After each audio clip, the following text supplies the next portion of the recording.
My kind of version of working class was being dragged down to the post office so mum could get her gyro, and then that gyro was spent on, anything that probably wasn't to be spent on. I was a feisty little Essex girl that did not look like these people, bearing in mind that there were international students as well. It was a really heavy kind of stigma to carry, that from my own family they are neglecting kind of everything that I went through in the beginning and why I had to get there. Walking in and being faced with nuns in kind of habits, and I was like, this world is wild.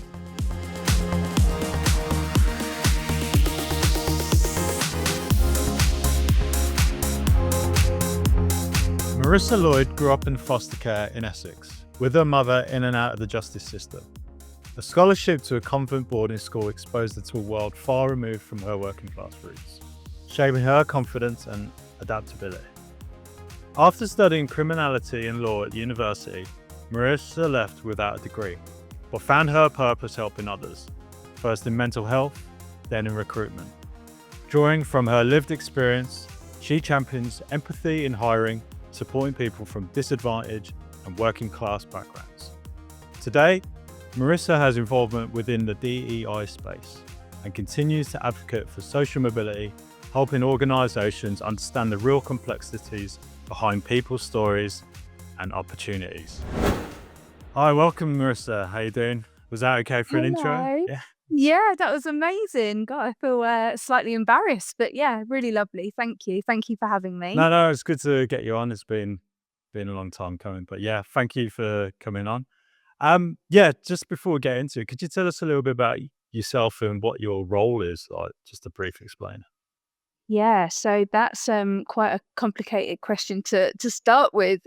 So I work in the world of recruitment, which is quite a vast array of roles that sit within that. But I sit within the account management space. So I deal with large organizations hiring kind of high volume roles within a variety of sectors. So a mix of public sector, mix of private sector. So we're always looking at ways of how we can attract and recruit candidates into the pipeline and get them into working roles. Okay, cool. Yeah, no, that's a good brief explainer there. Because this series is about like those from working class and low income households. What does working class mean to you? Um, that is a really complicated question, because I think it can mean a lot of different notions to a lot of people. But when I kind of look back at my own experience of, um, working class background, it goes deeper than those working in minimum wage jobs, which I think was my first kind of concept of what working class, those that are working, but those that, haven't quite made it into that middle range of progression. Yeah. But for me, neither of my parents worked. And you touched upon it there that my mum was struggled with drug and alcohol abuse. So my kind of version of working class was being dragged down to the post office so mum could get her gyro, and then that gyro was spent on, anything that probably wasn't to be spent on. Mm. Um, and I think as now I've got more into the social mobility space, I'm starting to see the array of understandings and concepts of the working class. So yeah, it's a difficult Mm. question to kind of break down, but I think it means different things to different people. So for yourself, would you ever thought going into the care system, did that ever skew your idea of what working class was? Um, No, I think, when I reflect back, obviously I have a very different kind of opinion now as a grown up and I have my own children. But back then it was my normal. I was in and amongst people that lived the same way.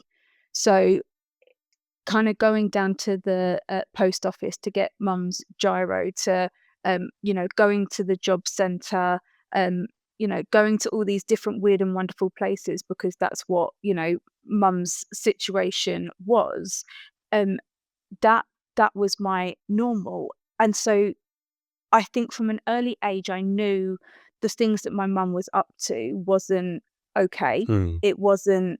Um, it didn't feel right, it didn't feel comfortable. So I think at that young age, and I was about 4 when, social services got involved, and then I got taken away from my mum's parental responsibility, um, and it kind of felt like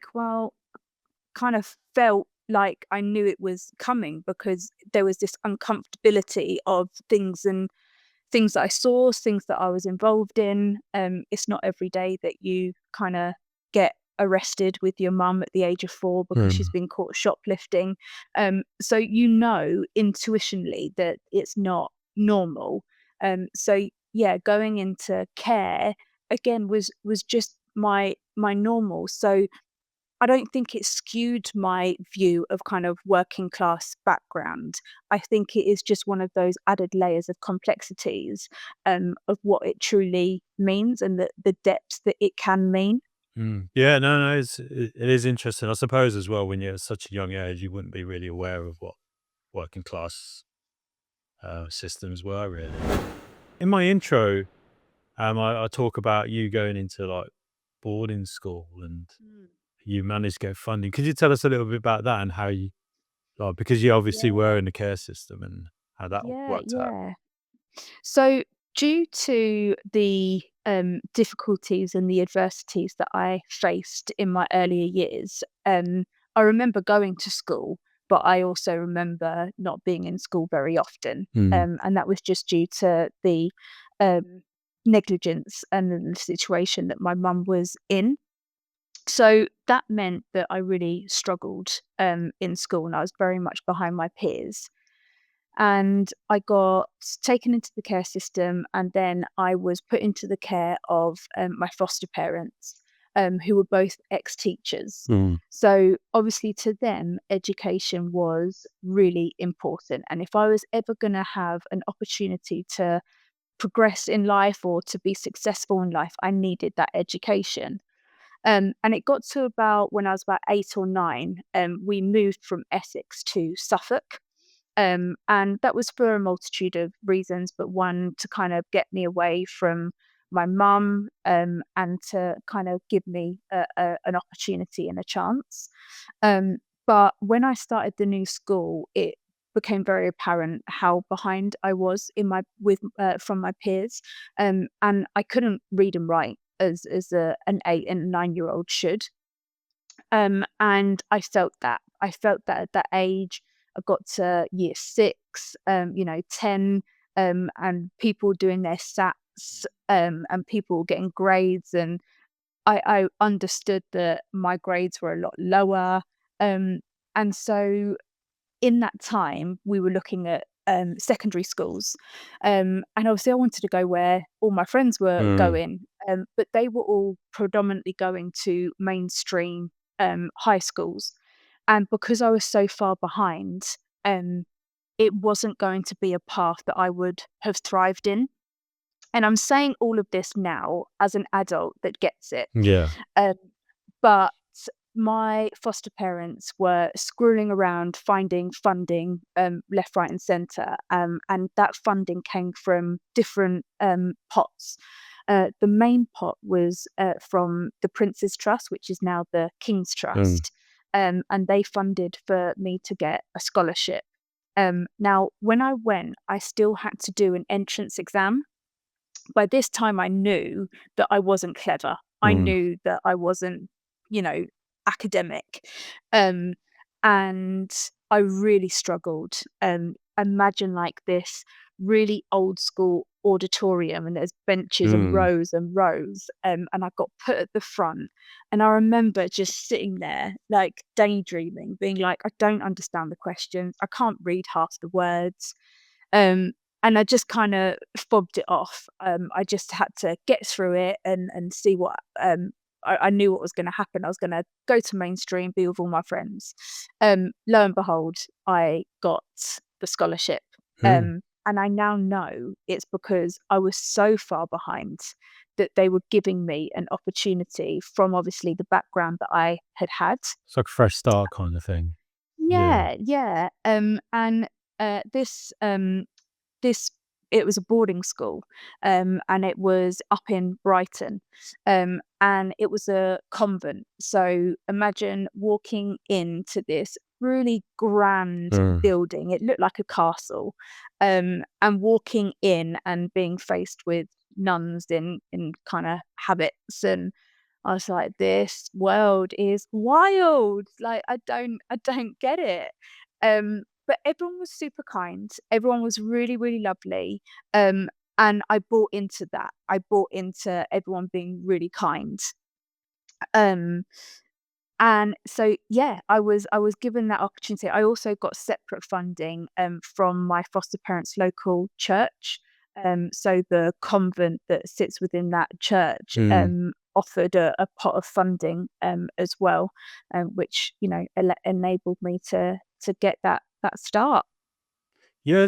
So during this time, like going to the convent boarding school, because you're going there off the back of funding and a scholarship, so there's going to be a lot of like pupils that are probably paying for that. Did you ever become aware of that? And you going to that boarding school, did that kind of give you an advantage over other people that would have gone to like a state school? Yeah. That is opening up a whole different conversation. But to answer your question, yeah.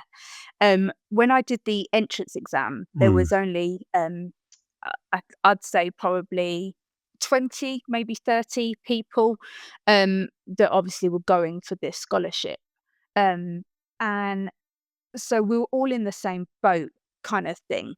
Um, but when I got the scholarship, and I remember arriving on my first day, it was a Sunday, Mm. which again, like for an 11-year-old was really odd. I was going to school on a Sunday. I just couldn't quite kind of comprehend it.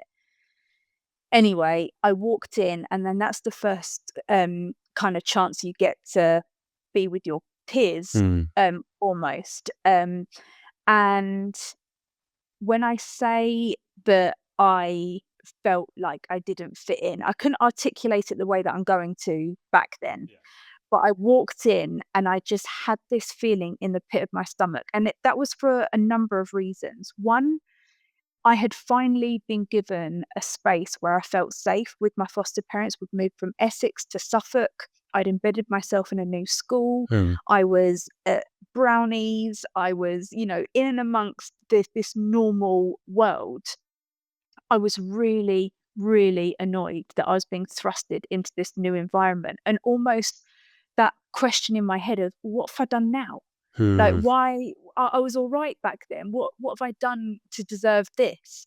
It wasn't explained to me around why. Mm. And it, as I said it multiple times, it's only as you grow older that you refer back and you reflect to be like, okay, I get why this needed to happen.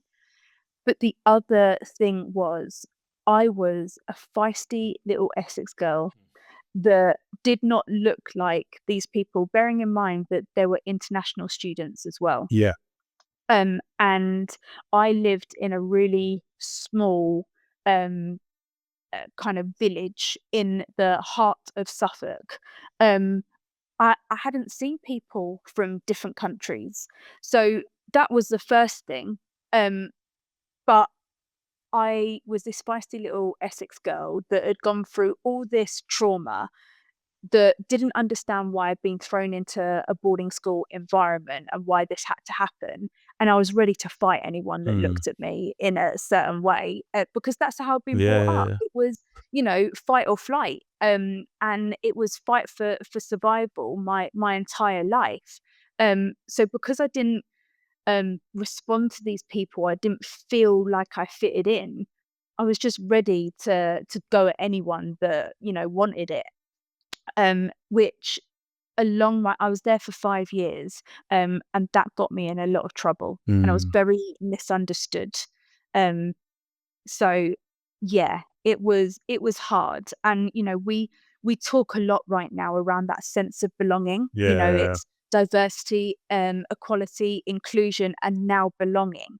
Um, and it's only something that of recently, since that's now been kind of to the forefront of conversations in the DEI space, is actually reflecting back and where did I belong? Mm. Um, and I'll be really honest, it's only now in the last couple of years where I've become aware of the social mobility conversation, where I really feel like I belong and I Mm. feel like my voice is valid. Um, and if you think now I'm almost 40, that from back then as a child going through all the adversity and then being thrusted in this environment at the age of 11, that's a long time to not feel like you belong anywhere. Mm. Does that make Yeah. sense? No, definitely, definitely. I suppose as well, coming from the care system as well, and then you are going into this environment. Was there like a level of like a stigma behind it? Were your like peers, were they aware of your background and stuff like that? Absolutely not. No. Not for long, long time, not Mm. for many, many years. I became friends with a couple of girls, and I think that was heading into maybe like 14, Yeah. 15, where, the conversation becomes a little bit more vulnerable as you're growing older. Mm. You can kind of articulate things. Now, bearing in mind, like my mum was in and out of the criminal justice system. She was in and out of psychiatric units. Um, so there was a lot going on in my world that Mm. I compressed. I kept in, I didn't talk about it. From who I was mixing with and who was in my peer group, there was no one that had this level of complexity in their personal life. So I kept that contained, very tightly for a long, long time. Um, and then I remember this conversation. I had a best friend at the time, and she invited me to her house for the weekend. She lived in London. Mm. Um, when you're at boarding school, you're there all weekend Mm. and you only go home at what was called an exeat weekend. So it was like a break between the half terms. Yeah. And I got invited to her house. Anyway, long story short, it for the first time, I was like, "Now this is normal." She lived in a flat in London.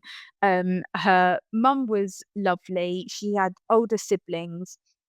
She was crammed in a room with her 2 older siblings. It was a double bunk bed at the bottom, bunk bed at the top, and I was like, "Now this is normal, like, Mm. this is okay." Anyway, it transpired over the weekend that her dad suffered with, alcohol addiction. Yeah. And again, I got it. I understood how, she must be feeling, and at first she was like, "I'm so sorry, I'm really embarrassed, don't," and I was like, "Don't be. Mm. What you don't know is," and then what was born at the age of 14, 15, however old we were, just this organic conversation of 2 girls realizing that our personal situations were similar, Yeah. um, and it allowed me to have a confidant, someone that I could speak to that, wasn't an adult, that kinda understood, and we Mm. could talk about feelings and anger and love and hope and, all of these different things. Um, so that kind of broke the the the stigma almost, Yeah. because I can't honestly say that I felt the stigma for those years before because I didn't know any different. Yeah. The stigma came a lot later on, in life where, you get to certain ages where people have opinions and Mm. views, and then you're sat there thinking, "Okay, like, yeah, my mum's been in that situation. My mum suffers with mental health," and, Mm. all of those things. That's where the stigma started to happen, kinda as you grow up. But and this is what I mean, like, going back to your first question about what did working Yeah. class mean to you? We're unpacking all of the complex layers of actually what it means. And I think that that is one of my true bugbears with social mobility and organizations that, you know, are tracking all of this data and Mm. this information. It's like, were you eligible for free meals? Did you go to university? Were you the first one in your family to get to university? Like, social mobility is so far deeper than, you know, those strap Yeah. lines.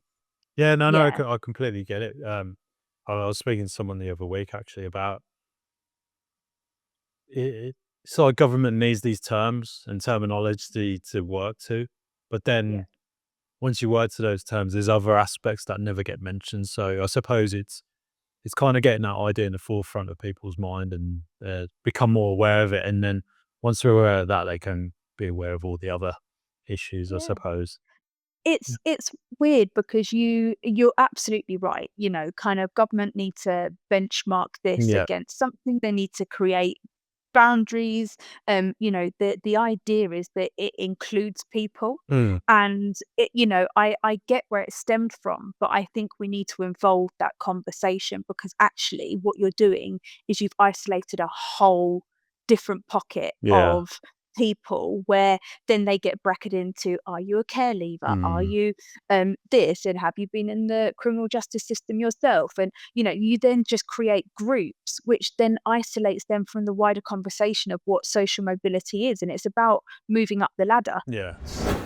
Coming back to your education time at boarding school, Yeah, um, because a lot of people always have this concept of if you pay for higher education, education in general. So if you go to like public school, so you always hear about like these politicians, like Rishi Sunak and all these guys going to like the Uxbridge and all these yep. like schools and quite esteemed places.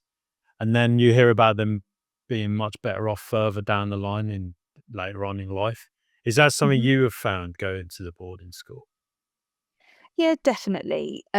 You know, the whole point of why my foster parents wanted me to get an education was to provide me that opportunity. Mm. So, as much as it created a layer of resentment and confusion, um, embedded in already the trauma that I had been exposed to, yes, it gave me a leg up. I can't Mm. deny that, and I'm very humbled by that. Um, it also came with stigma, and personal, stigma in terms of, like, my personal circumstances. So, I have 2 younger sisters, Mm. and unfortunately, due to my mum's addiction, we all got taken away from my mum independently. I'm the eldest. Um, but their dads kinda took responsibility, for them. Um, but I had to battle a conversation of where they thought I had it easy. So my Yeah. sisters, you know, thought I had a spoon shoved up my ass, that I was given all of these opportunities, "You're the lucky one." And actually, it was a really heavy kinda stigma to carry, that from my own family, they are neglecting kind of everything that I went through in the beginning and why I had to get there. It's Yeah. not something I asked for. Mm. Am I grateful? Am I um, appreciative? Like, I absolutely am. And I reflect back on, you know, my first job interview, and, you know, kind of. And when they see that you've been to a private education where it never became an actual topic of conversation, Mm. there's no way, if I didn't have that on my CV and I just had this scatty little Essex girl from a Yeah. council estate on there, would I have got the jobs that I got? Yeah, You know, yeah, I don't know. I don't know the answer to that question. Um, but yeah, where it was an opportunity where I absolutely acknowledge it gave me a leg up, I don't think it can be ignored that it also carried a lot of stigma yeah. as well. Would you say it also helped out a lot with your soft skills? Because you always hear about people going to these boarding schools much earlier on in life. They're a bit more well equipped when it comes to world of work and networking and those kind of things. Okay, let me put it this simple. I had elocution lessons. I was in a public speaking club. Yeah, Now I had elocution lessons because it was something that they offered, and where you might be able to detect my Essex twang a little bit, I can assure you as a little 11-year-old. You're like, "Yeah, what do you want?" So, having to go to elocution yeah, yeah, lessons, but they aren't opportunities that you get in mainstream school. But the beauty that I reflect back on is, because I wasn't academically gifted, mm, I was drawn towards practical elements. So I was really into music. yeah, I started playing the flute when I was kind of 9, 10 years old. So that allowed me to become a part of the school orchestra. I really enjoyed singing. So then that allowed me to be a part of the choir. yeah, And then I was in the school plays, which I now know was a way for me to express myself in a way that I wasn't judged because I wasn't me. yeah, I was always a character. I was always behind the flute. I was always behind a choir. I was always a person on stage. Um, and that really gave me the soft skills in confidence, being able to articulate myself, um, being a character, being able to um, yeah, adapt. There were so many soft skills that enabled me to do, and made me feel like actually I could participate in some of the activities. Um, and I do a lot of motivational speaking now. So to get up on stage and be able to express myself yeah. with the added feeling of having a voice and feel that sense of belonging, would I have been able to do that if I hadn't had all of the opportunities at school through drama and music and performing arts? Perhaps not. So it is something I reflect on quite a lot. Yeah. Okay, so yeah, just moving on from like your school days, then going into university, because you have mentioned Yeah. you weren't really academic, but then you end up doing this criminal and law Yeah. degree. So tell us a bit Yeah. about that. How did you end up going in that route? I don't really know. Um, I honestly, I don't know, if the criteria's changed, but, I got GCSEs, I got my English and science, but I failed my Mm. maths. But I got, I got A star. I got 1 A star in drama. Oh, okay. Um, but, um, then I went on to A levels, and I didn't do great in my A levels. Now all my A levels were drama, Mm. music, media studies, photography, again, just drawing to that More the practical creative element, elements. Yeah, yeah. all the creative elements. Um, but I don't know how I got to university. I wasn't actually meant to go to university. I got into a drama school in Essex, Okay. um, and I had to go through auditions and things like that. But when I got there, bearing in mind I'm kind of 16 now, I've been through quite a lot. I've got an opinion, Mm. um, and I got there and I absolutely did not belong. Like these Oh, okay. girls were, and boys were just fighting for, you know, being on the stage or being in performing arts, and it wasn't. I was only drawn to that because that's the only thing that I felt like I was good at. Mm. But I had to make a decision of like, do I pursue this or do I look at other options? And again, it was my foster parents that said, look, you've got your grades, go through clearing Mm. at university. And I remember sitting at the computer and I had both of them there over me and I was just flicking through. I was like, I don't really know what I'm looking at. I Yeah. don't really know what I want to do. And it was as simple as Northampton University, Northampton, we, had family there. We'd been to Northampton a couple of times. familiar, okay, do that. Quite quite interested in like the criminal justice system with mum, experience and stuff. I'll do that. Why not?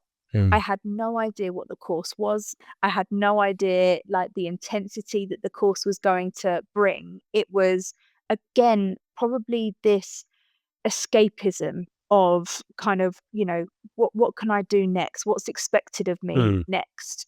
Um and lo and behold, I got a place. And I say that like surprisingly because I'd failed my maths. I Mm. got a D in maths. So I don't know how I got there, but I did. Um, and it was this big deal. I was the first person in my family to get to Yeah. university. It was something that my foster parents, you know, were so proud of that I had got there. Um, and when I got there, the social element was amazing. Yeah. I've been confined in this boarding school institution of rules and regulations, and finally, I can be the master of my own destiny, which again got me in trouble quite a lot. But Mm. when we started going to lectures, I was so out of my depth, so out of my depth. And again, where I had just become that version of myself where I was starting to be confident, Mm. my resilience had kicked in. I started to be more aware of the adversities that I'd overcome. Yeah. I all of a sudden started shrinking because I couldn't keep up academically. I couldn't pass my lectures. I couldn't write these assignments that they were the do it that Mm. we were expected to do. So all of a sudden, I had got to where I had been through all the adversity, and actually when I got there, it wasn't for me. It Mm. wasn't something that an environment that I thrived in, um, and I felt like a failure. So I felt like I'd just gone backwards all over Yeah. again. Yeah, And because again, I don't yeah, carry sorry. on. No, no, just carry on. I was just gonna say, I think it's something that isn't spoken Yeah. about enough. And it is something that really, until I got into the social mobility world and that space and hearing people's conversations, it's not something that's spoken about, and it should be, because university isn't for everyone, and Yeah. there's so many more opportunities now through, apprenticeships and internships and, just getting into the world of work that Mm. I think back then, if they were options and conversations, I would have been far, far more suited to. And also not having to face about 30 grand's worth Yeah. of debt. I'm still paying off, FYI. No, no, because yeah, I think that's the thing that never gets really told. Like, going to uni doesn't automatically mean you'll get a degree. Doesn't automatically mean you'll get a job. And I think people need to kind of have those discussions, and it doesn't really get talked about. Yeah. Like for myself, I work at a university, so I can see some students that shouldn't really be there. Yeah. Because it's probably not the right fit. And also, I think there's this pressure for young people as soon as they've finished like school or college or whatever to then go straight to higher education. But sometimes people just need a bit of a break just to reflect and kind of Yeah. decide, okay, maybe I should try this, see how that is. But Yeah. yeah, so yeah, you went to university, it didn't work out for you. No. It wasn't really for you. So yeah, what did you end up doing after university then? So miraculously, I had to resit some exams, but I did pass my first year. Yeah. So I got to second year, and that's where, it kind of kicked up a gear. And I was like, this is not for me. So I coasted a little bit for a couple of months. I was working part time in a bar. Um, and I think it got to a point where I had to have a conversation with my foster parents to say, this isn't for me. Mm. And I'm not gonna do another year of this because I'm not gonna get to where I want to be. And I was almost admitting defeat, Mm. if I'm really honest. But that kind of led me to be like, well, what is it that I'm going to do? Yeah. What do I want to do? And because I was still in the thick of my mum's world, and the kind of chaos that she was living in, I was drawn towards mental health, and kind of supporting those, but also through the adversities that I had been through, working with young people as well. Yeah. And I basically I got a job as a support worker. I moved back home to Suffolk, and I was a support worker, for young children that had been kicked out of home for a variety of reasons. Some of them had been in the care system and they'd gone into a youth hostel. Mm. Um, and I really enjoyed it. Um, but I wasn't emotionally intelligent enough to handle it. Yeah, yeah. And I got into some trouble, where the way that I presented myself, and this isn't something that I like to kind of admit really, but I was quite bolshy. I'd been through a lot, so I Mm. had this, this ulterior motive of that, I can come in, I've been there, I've done that, and Yeah. actually it wasn't. And I misconstrued sympathy with empathy. Yeah. And there is a real distinct difference, and I went in very sympathetically, which then got me into a lot of trouble, um, and so I was like, "I need to get out of this," and actually, I moved back to Northampton. I couldn't actually cope being back home. Yeah. The rules, the regulations, what time you're gonna be home, Yeah, I yeah. don't know. I've been living independently for X amount of Mm. years, and I was like, "I need to get out of here, like, I need to escape, I need to find myself."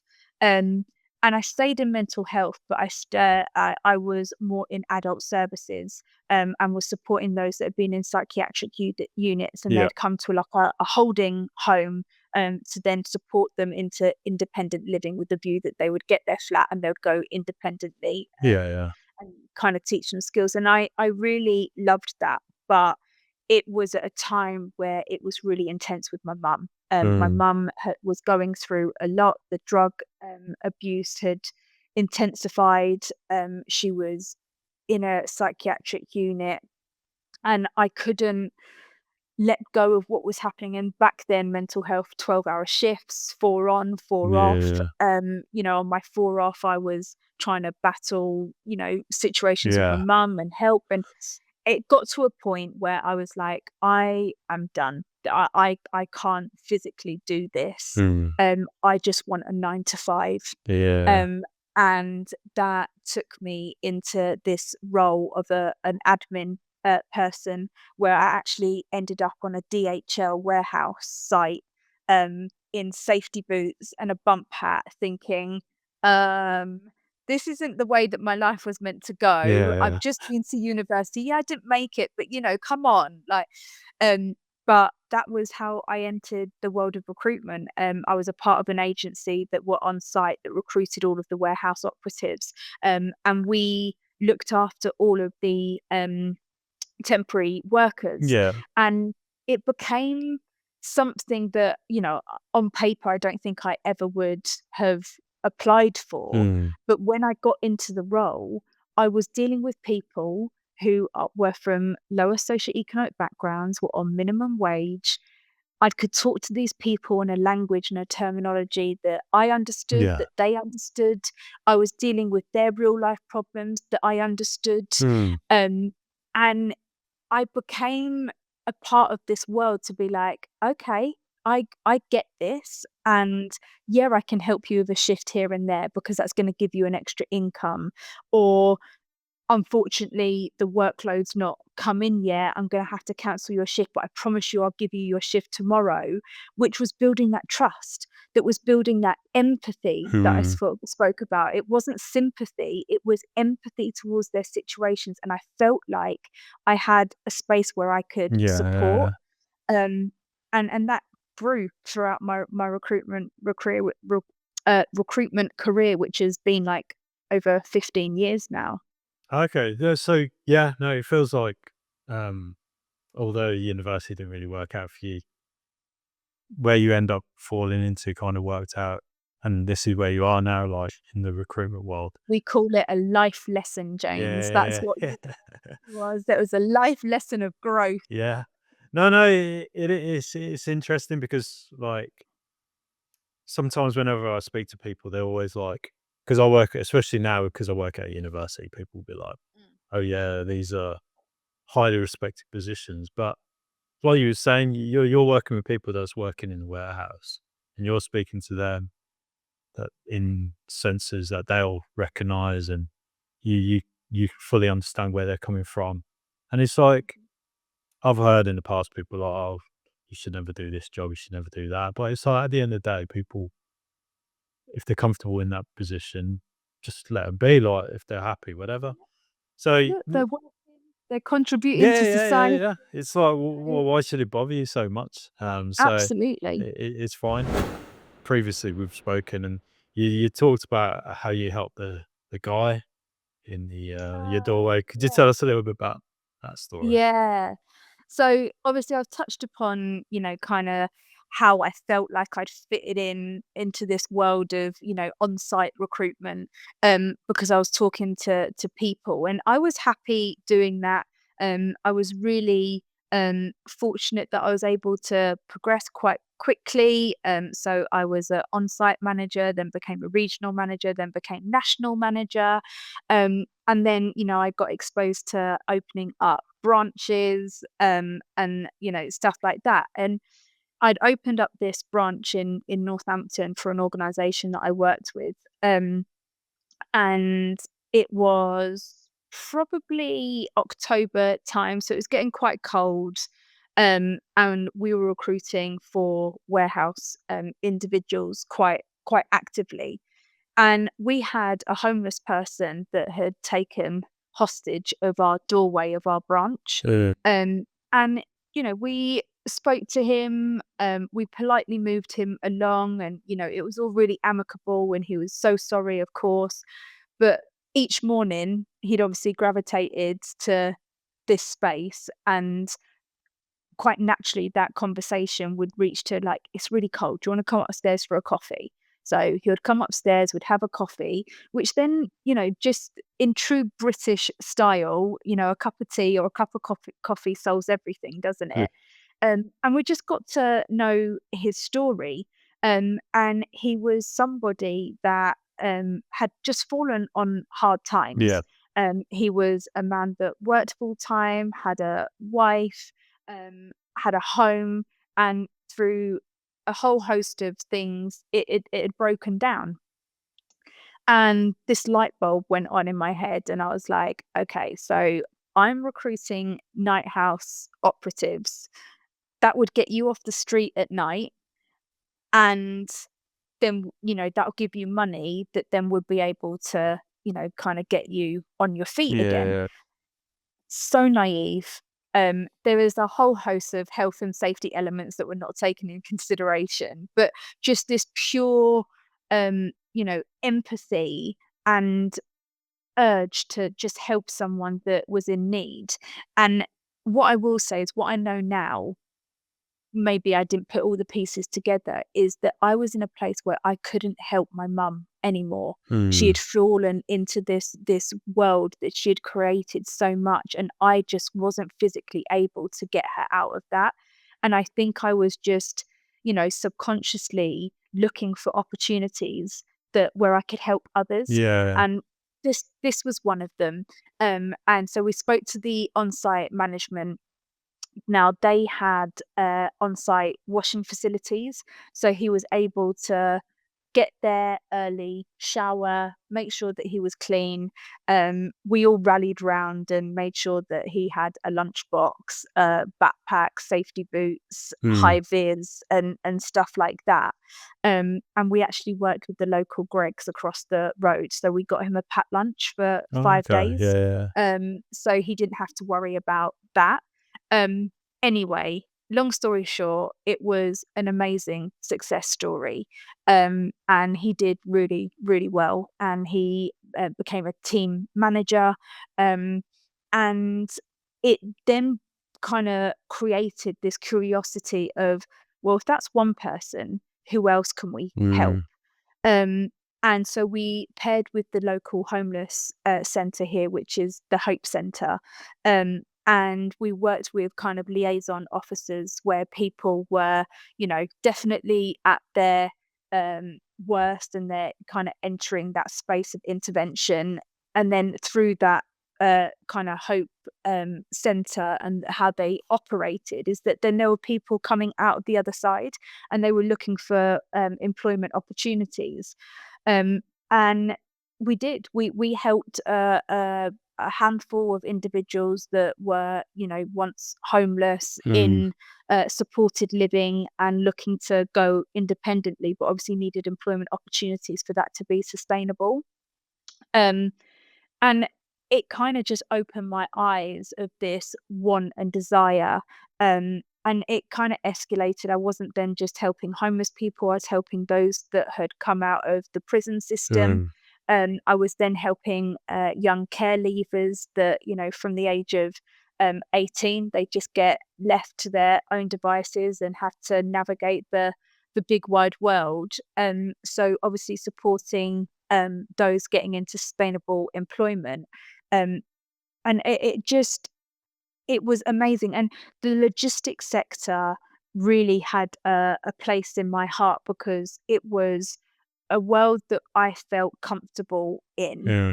And then it had offered these low entry level roles to give people an opportunity and provide that platform, and Yeah. almost create that level playing field. On top of that, there was initiatives like women in logistics, so getting more women into the sector, which I really championed, and I was fortunate enough to go to talk at a whole host of conferences to support more women getting into the sector, and obviously gravitating towards my story, my adversity, and how I'd got there. Um, but what I then identified is that it wasn't progressing quick enough. Yeah. It wasn't progressing quick enough for what I wanted to do, what I wanted to achieve. We're still on temporary contracts, Mm. 0-hour contracts. Um, and I was going through a lot personally. And unfortunately, my mum lost her life to drug addiction in 2019, which again, I had to embark on a whole 'nother world Yeah. Yeah. of grief, navigating, my childhood in a different realm.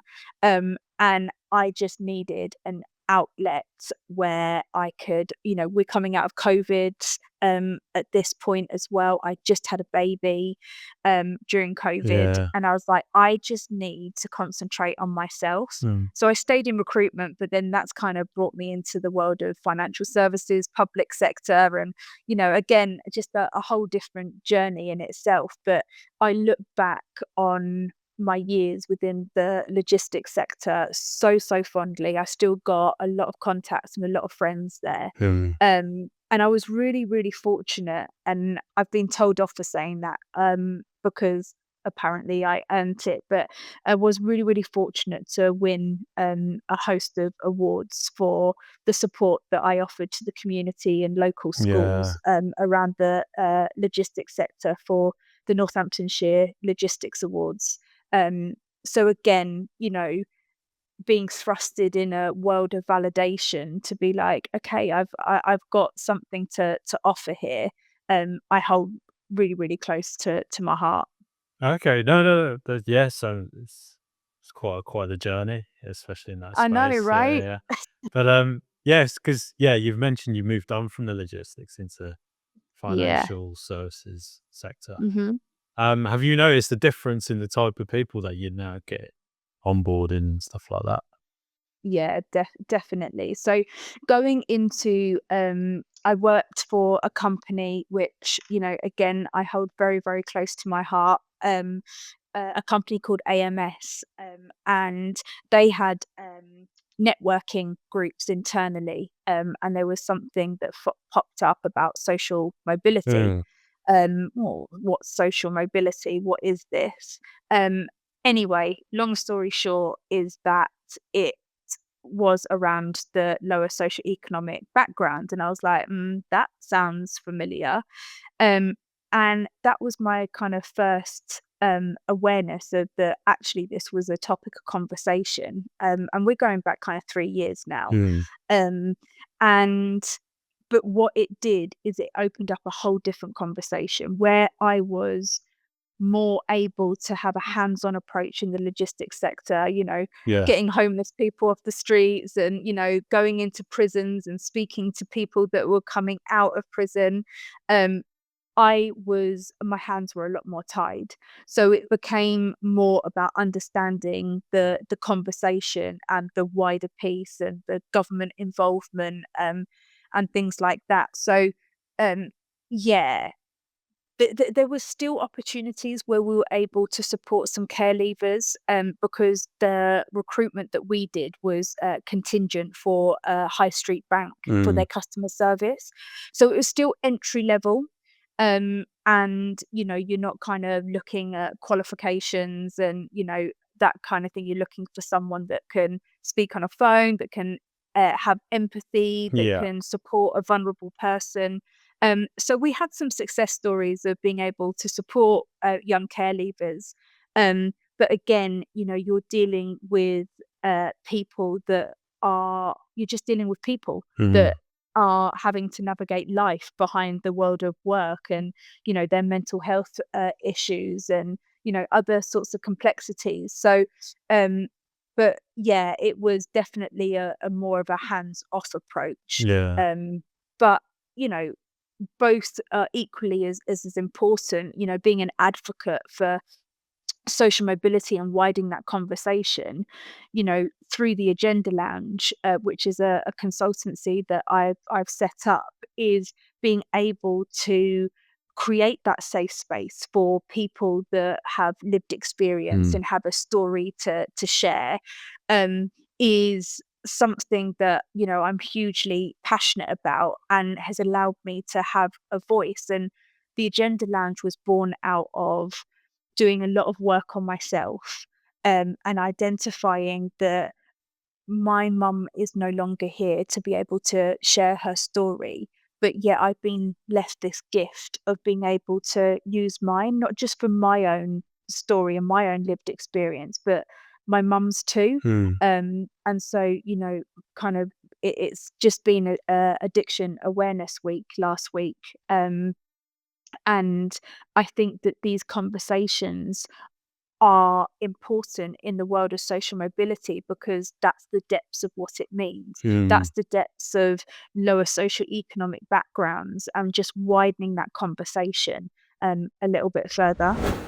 You just mentioned that you're doing the Agenda Lounge. Could you tell us a little bit about that and the kind of people you're reaching out to and how that's moving forward?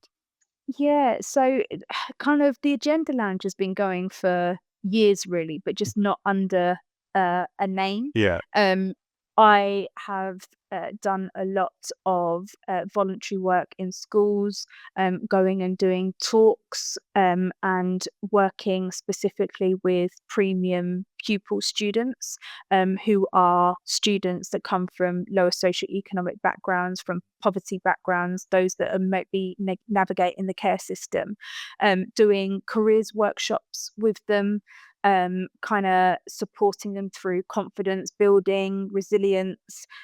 So I've always done, I say always, kind of in the last 10 years or so, done a load of work. And it was going through that therapy, of working on myself and navigating grief and bereavement Mm. and all the adversity that and trauma that I had suppressed for so long, that was like, I need to build a brand here, where my voice is validated. Yeah.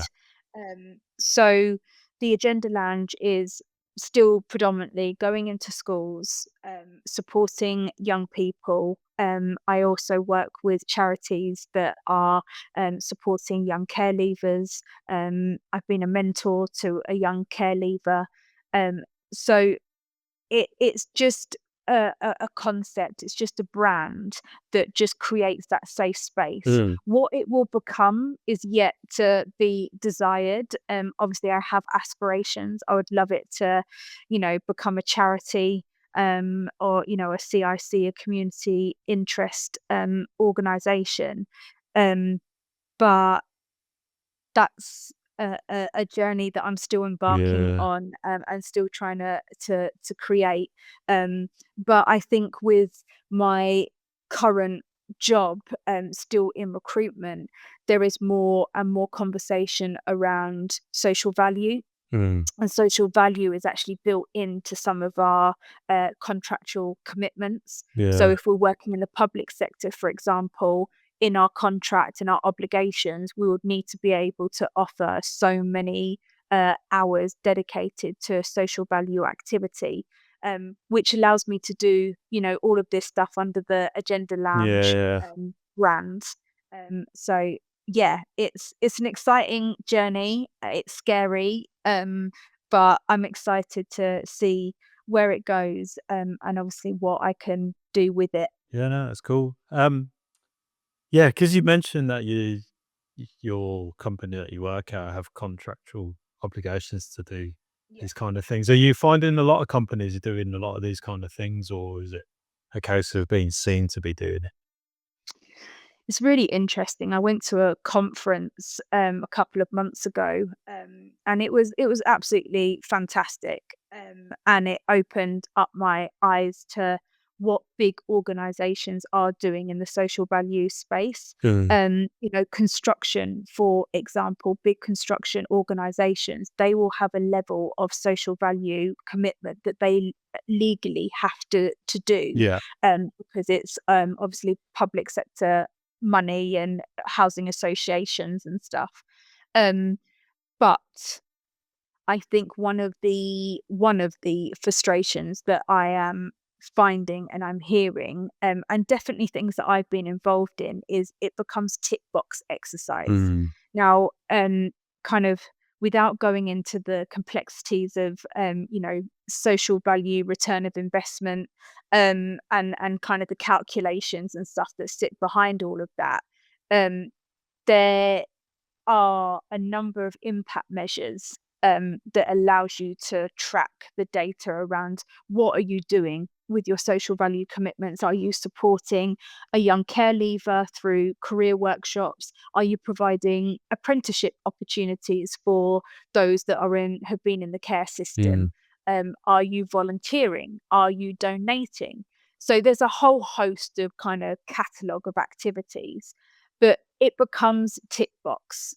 What can we do quickly Yeah. to meet our social value criteria and our objectives, but actually without it driving purpose for change? Mm. And what actually can it do? And I asked a question when we were at the social value conference, which was really, really well received. And you've got big corporate directors saying, I hear what you're saying. And it was around, what are you doing to bring lived experience to help you strategize your social value commitments Mm. within your organization? Because all I'm hearing is what you're being driven by the portal and what the social value act actually governs. But what are you doing to bring lived experience to those conversations, to actually hear about what would benefit the wider purpose? And that's to create change, right? So, where are your people from lower social economic backgrounds helping you build this strategy? Where are your people with the lived experience? Where are your care leavers? Mm. Where are your people from prison? Where are your, community organizations, to be able to bring in what it is that people want, rather than saying, "Oh, yeah, I need a community center painted. Brilliant, that will hit my Yeah. social value commitment." Rather than actually, could you get young care leavers to come in and paint it themselves, to then learn a skill Mm. and make them feel like they're participating and they're giving back. So yes, it's committing your, social value objective, but it's creating a wider story and it's Yeah. creating a wider concept. And I think there needs to be more innovation around social value opportunities, but that is met with resistance when there are commercial, commitments that organisations have to meet, and that's then the chicken and the egg. Yeah, yeah. No, it's I suppose, yeah, it's quite difficult for these companies to try and weigh up that. But, yeah, I'm just conscious of the time really. Yeah, Gosh, yeah, yeah. yeah. No, So no, because it's been a really good conversation. Was there any last final points you wanted to make or, especially, like, if there's any individuals from similar background to yourself, is there anything you wanted to kind of say? yeah, I think I've been asked this question a few times, and if I'm speaking to my younger self, um, I would say be patient, Mm, be kind to yourself. Um, I think that, we live in a world where, this conversation is evolving, which is really, really good. But it's also quite a scary space to sit in when you've got that lived experience, to not put that pressure on you of what should be available mm, and where you should aspire to be. Um, and I think it's if you believed in yourself and you had more acute awareness of what it is that you want to do, that's when you'll be able to achieve at a pace that feels comfortable, at a standard that feels familiar, um, and the rest will pan out um, organically. I'm a true believer of that, and I say that through everything that I've been through, but also everything that I'm still embarking on and I still have dreams and aspirations for. Is I'm learning to be kinder to myself to let it play out. yeah, no, no, that's a great way to end this conversation. If anyone wanted to reach out to you, are you on LinkedIn, Instagram, anything Yes. like that? Yeah, I am on LinkedIn, Marisa Lloyd. I am on Instagram under the Agenda Lounge. I am on TikTok. I mean, that is Yeah, me getting down with the cool kids, yeah. but again through the Agenda Lounge. So yeah, I would welcome any kind of conversation, whether it's just to vent, to scream, to feel validated. I'm here. I'm here for everything. Cool. I'll share that in the description, and yeah, hopefully people will reach out to you if they got Yeah. any advice that they need to hear from yourself. But no, thank you for the conversation. It's a great story, and hopefully people can kind of take inspiration from that. Oh, thank you. Thank you so much for having me, Cool. James. Thanks again. Thanks for tuning in to this episode of Initial Step. If you resonate with the stories we share and have a similar background you'd like to talk about, we'd love to hear from you. Get in touch and maybe you'll be featured in an upcoming episode. And don't forget to like, subscribe and hit the notification bell so you never miss an update. Be sure to check out our previous episodes for more inspiring stories. Until next time, I'll see you on the next one.